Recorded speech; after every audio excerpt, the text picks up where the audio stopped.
नमस्कार, आप देख रहे हैं नवभारत टाइम्स ऑनलाइन और मैं हूं आपके साथ कुलभूषण राजदेव। लोकसभा चुनाव से पहले अलग अलग गठबंधनों के बिगड़ने और बनने का दौर जारी है। वहीं किसी भी गठबंधन में शामिल नहीं होने वाली बीएसपी गुपचुप चुनावी तैयारी में जुट चुकी है। ज्यादातर सीटों पर प्रत्याशियों के पैनल तैयार हैं और अब बारी है फाइनल लिस्ट को अंतिम रूप देने की। पार्टी सूत्रों के अनुसार मार्च में चरणबद्ध तरीके से प्रत्याशियों का ऐलान भी शुरू हो जाएगा। बीएसपी पिछले साल हुए नगर निकाय चुनाव के बाद से ही लोकसभा चुनाव 2024 की तैयारी में जुटी हुई है। पार्टी संगठन को जमीनी स्तर पर मजबूत बनाने के लिए बूथ कमेटियों और सेक्टर कमेटियों का गठन किया गया है। यह काम पूरा होने के बाद हर सेक्टर में कैडर बैठकें भी हुई हैं और अब दो सेक्टर पर एक बैठक हो रही है। और इस बीच जुंगुन और जिला स्तर पर भी प्रत्याशियों के पैनल तैयार करने का काम भी चल रहा है। ये पैनल तैयार करके बीएसपी सुप्रीमो मायावती को नाम भेजेंगे और अब वरिष्ठ पदाधिकारियों की सलाह से प्रत्याशियों के नामों को अंतिम रूप दिया जा रहा है। बीएसपी नेताओं के अनुसार पहली लिस्ट मार्च की शुरुआत में आ सकती है। इसके बाद चुनावों का ऐलान होने पर चरणबद्ध तरीके से प्रत्याशियों की एक के बाद एक लिस्ट जारी की जाएगी।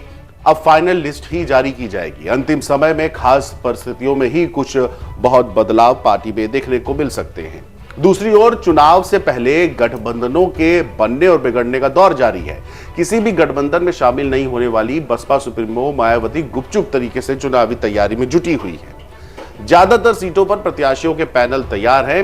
अब प्रत्याशियों की लिस्ट को फाइनल किया जा रहा है। पार्टी सूत्रों के अनुसार मार्च में किसी भी कीमत में चरणबद्ध तरीके से सारी लिस्ट जो कैंडिडेट की है वो आ जाएगी। वहीं लिस्ट जारी करने से पहले इंडिया और एनडीए की गतिविधियों पर भी बसपा अपनी नजर रखे हुए है। यह भी देखा जा रहा है कि दूसरी पार्टियों का संभावित प्रत्याशी कौन हो सकता है और इसी को ध्यान में रखते हुए मंडल स्तर में भेजे गए 3 से 4 प्रत्याशियों के पैनल्स में 2 संभावित नाम छाटे जा रहे हैं और दूसरे पार्टियों के प्रत्याशियों और जातीय समीकरण को भी ध्यान में रखते हुए एक नाम फाइनल किया जाएगा। वहीं उदाहरण के तौर पर अगर दोनों गठबंधन एक ही जाति का प्रत्याशी घोषित करते हैं तो बसपा उस क्षेत्र में ऐसी जाति का प्रत्याशी उतार सकती है जो संख्या के आधार पर उस क्षेत्र में दूसरे नंबर पर है।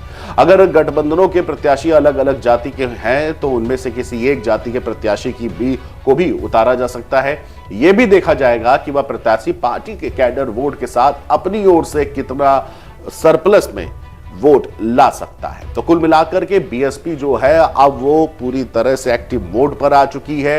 मार्च के आते आते पूरी लिस्ट जो है उम्मीदवारों की वो सामने आएगी और खासतौर से ये भी देखा जा रहा है कि चुनावों से पहले ही कोशिश करेगी बीएसपी कि वो अपनी पूरी की पूरी लिस्ट दे। हालांकि कुछ गतिविधियों के तहत अगर देखा जाए तो कहीं जातीय समीकरण को देखते हुए वह कैंडिडेट के नाम बदल सकती है। फिलहाल देखना यह होगा कि बीएसपी के उम्मीदवार क्या इंडिया गठबंधन या एनडीए के जो प्रत्याशी हैं उनको मात दे पाती है या नहीं।